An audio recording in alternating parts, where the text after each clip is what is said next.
नमस्कार दोस्तों, श्रमिक आवाज की अगली कड़ी में आपका हार्दिक अभिनंदन। आज 19 जुलाई भारतवर्ष का एक ऐतिहासिक दिन है। आज से 51 साल पहले यानी 19 जुलाई 1969 को हिंदुस्तान के आर्थिक जगत में एक बहुत बड़ा निर्णय लिया गया था, बैंकों को राष्ट्रीयकरण। राष्ट्रीयकरण का मतलब जो पहले से बैंक प्राइवेट सेक्टर निजी पूंजीपतियों के बैंक थे, उन बैंकों को सरकार ने राज्य के अधीन ले लिया था। क्यों लिया?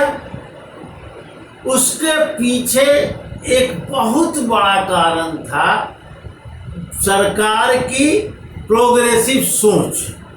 सरकार की ये ने जो अनुभव देखा, सरकार ने देखा कि जब प्राइवेट सेक्टर के बैंक थे तो वो बैंक क्लास बैंकिंग थी। उस बैंक में भारतवर्ष के आम जनता नहीं जा पाते थे।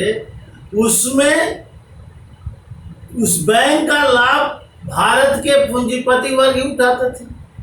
बैंक में पैसा भले ही किसान और छोटे लोग भी थोड़ा बहुत जमा करते थे, लेकिन बैंक से ऋण सिर्फ बड़े पूंजीपतियों को मिलता था। इसलिए मिलता था कि वो पूंजीपतियों का ही बैंक था, पूरा का पूरा मालिकाना पूंजीपतियों का था। तत्कालीन सरकार और वामपंथी विचारधाराओं के दबाव में 1969 में देश के 14 बड़े कॉमर्शियल बैंकों को नेशनलाइज किया। नेशनलाइजेशन का इस देश में बहुत बड़ा प्रभाव पड़ा। एकाएक सरकारी क्षेत्र में बैंक आने के साथ ही देश की आर्थिक उन्नति की गति बहुत तेज बढ़ गई। कल तक जो बैंक बड़े पूंजीपति के थे, वो बैंक आम नागरिकों के हो गए।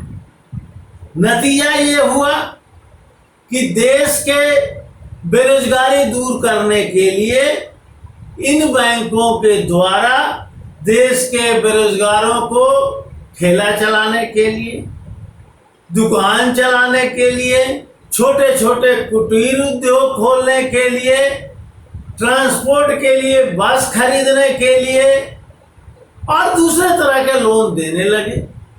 किसानों को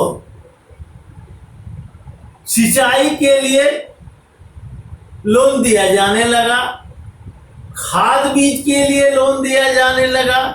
नतीजा, देश के बेरोजगारों को तो रोजगार मिला ही,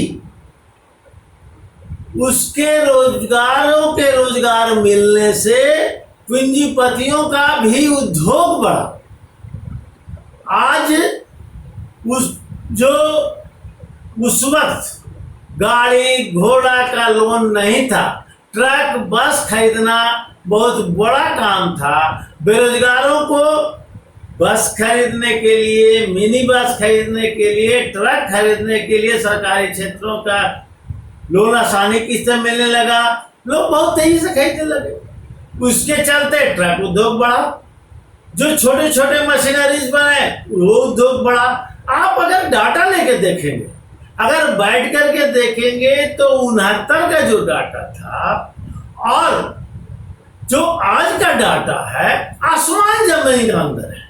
उस वक्त बैंक का लेखा करोड़ों में हुआ करता था, आज हमारा लेखा अरबों में। हम जिस वक्त ये बैंक प्राइवेट थे तो हमारे यहाँ विदेशों से अनाज खाने के लिए मिलते थे। किसानों को उचित सिंचाई व्यवस्था नहीं थी। जब बैंकों द्वारा उन्हें सिंचाई की व्यवस्था के लिए लोन देना, नतीजा ये हुआ कि जो हरित क्रांति आई, हरित क्रांति में बैंकों का बहुत बड़ा योगदान हुआ। हमने बैंक के माध्यम से किसानों को ऋण दे करके, नए बीज खरीदने के लिए ऋण दे करके उत्पादन को इतना बढ़ाया कि आज हमारा बफर स्टॉक है। कल तक जो हमारा अनाज बाहर से आता था, तो अनाज अब बाहर हम भेज रहे हैं, हमारे यहाँ बफर स्टॉक पड़ा हुआ है। एक बहुत बड़ा योगदान, ठीक है, उसमें कृषि साइंटिस्ट का भी बहुत बड़ा योगदान है, लेकिन पूंजी को देने में बैंकों को बड़ा योगदान हुआ। इस देश में श्वेत क्रांति, ये जो श्वेत क्रांति है, आज हम हर बच्चों को दूध देने के लिए सक्षम है। ये श्वेत क्रांति लाने वाला भी ये बैंकिंग का नेशनलाइजेशन है। प्राइवेट सेक्टर का बैंक, आज भी जो प्राइवेट सेक्टर का बैंक है, वो गरीबों का सेवा नहीं करता। ये सरकारी सेक्टर का बैंक है, वही गरीब का सेवा करता है, चाहे सरकार की किसी तरह का योजनाएं हो, वो सरकारी सेक्टर का बैंक करता है। इसलिए आज 19 जुलाई एक बहुत ही महत्वपूर्ण दिन है।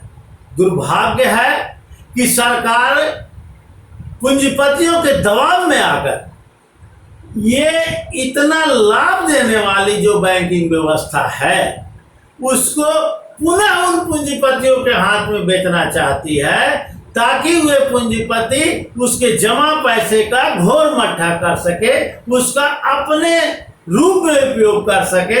ऐसे भी आप देख रहे हैं कि हर्षद मेहता, मालिया जैसे बहुत सारे पूंजीपति बैंक के पूंजी लेके भाग रहे हैं और खा रहे हैं, और सरकार इसे जब उन्हीं के हाथ में दे देगी तो क्या स्थिति होगी। इसलिए 19 जुलाई बैंक नेशनलाइजेशन डे आज के दिन में एक रेलेवेंट है। इस देश के जनता को, इस देश के नौजवानों को, इस देश के मजदूर वर्ग को इस नेशनलाइजेशन को बचाने का शपथ आज के दिन लेने की जरूरत है। सरकार का किसी तरह का कोई अगर प्रयास होता है बैंकों के निजी हाथों में बेचने का, तो हम लोगों को जोरदार विरोध करने की जरूरत है। अपने क्षेत्र के जो भी जनप्रतिनिधि है, उनको घेर करके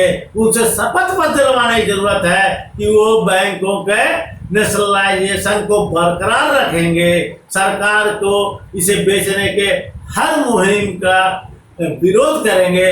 इस ढंग का हम लोगों को जन आंदोलन करने की जरूरत है। इनकलाब जिंदाबाद।